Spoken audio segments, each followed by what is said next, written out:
সপ্তাহখানেক আগেই টি-20 বিশ্বকাপের পর্দা উঠেছে, তবে এখনও মাঠে নামা হয়নি বাংলাদেশের। আগামীকাল ভোর সন্ধ্যা 6টা 30 শ্রীলঙ্কার বিপক্ষে ম্যাচ দিয়ে এবারে আসর শুরু করবে বাংলাদেশ। এই ম্যাচের আগে নিজেদের প্রস্তুত করতে লম্বা সময় পেয়েছে বাংলাদেশ। বিশ্বকাপের আগে প্রস্তুতি ঠিক মতন হয়েছে কি না এ নিয়ে ম্যাচ পরবর্তী সংবাদ সম্মেলনে প্রশ্ন করা হয়েছিল নাজমুল হোসেন শান্তকে।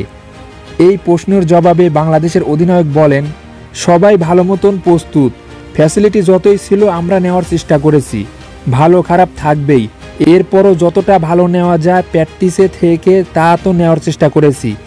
আমার মনে হয় সবাই খুব ভালো মতন প্রস্তুত আছে। শ্রীলঙ্কার বিপক্ষে ম্যাচের উইকেট কেমন হতে পারে বা এটা চিন্তা কি না, এমন প্রশ্নে শান্ত বলেন, এই উইকেটটা নিয়ে আমার মনে হয় না খুব বেশি চিন্তা করার কিছু আছে। যার যেই ম্যাচ খেলার অ্যাবিলিটি আছে, স্কিল আছে, সেই স্কিলের উপর বিশ্বাস করে খেললেই হবে। শান্ত আরও বলেন, এই কন্ডিশনে কিভাবে আমরা একটি ভালো শুরু করতে পারি এটা খুব গুরুত্বপূর্ণ। যদি আমরা আগে ব্যাটিং করি, যদি বোলিং করি, বোলারদের লক্ষ্য থাকবে আমরা কিভাবে দ্রুত উইকেট নিতে পারছি। কালকে যখন খেলাটা শুরু হবে এগুলো দ্রুত মানিয়ে নিতে হবে। আমার মনে হয় না এই উইকেটটা নিয়ে চিন্তার কোনো কারণ আছে। যার যে সামর্থ্য আছে সেই সামর্থ্য কাজে লাগানো খুব গুরুত্বপূর্ণ। তো এখন আসে শ্রীলঙ্কার বিপক্ষে বাংলাদেশ কেমন একাদশ নিয়ে মাঠে নামতে পারে।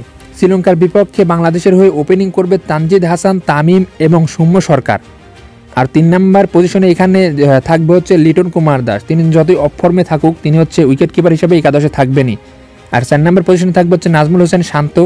আর 5 নম্বর পজিশনে থাকবে হচ্ছে সাকিব আল হাসান। 6 নম্বর পজিশনে থাকবে হচ্ছে তৌহিদ হৃদয়। 7 নম্বর পজিশনে থাকবে হচ্ছে মাহমুদুল্লাহ রিয়াদ। 8 নম্বর পজিশনে থাকবে শেখ মাহেদী হাসান। আর 9 নম্বর পজিশনে থাকবে রিশাদ হোসাইন। আর একাদশে থাকছে 2 জন শুধু পেস বোলার, তাসকিন আহমেদ এবং মুস্তাফিজুর রহমান। ইনজুরির কারণে শ্রীলঙ্কার বিপক্ষে খেলতে পারছে না শরীফুল ইসলাম। তো শ্রীলঙ্কার বিপক্ষে 2 জন পেস বোলার নেই, মাঠে নামবে বাংলাদেশ।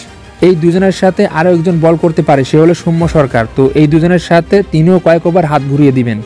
তো এরকম টাইপের একাদশ নিয়েই শ্রীলঙ্কার বিপক্ষে আগামীকাল ভোর সন্ধ্যা 6টা 30 বাংলাদেশ মাঠে নামবে।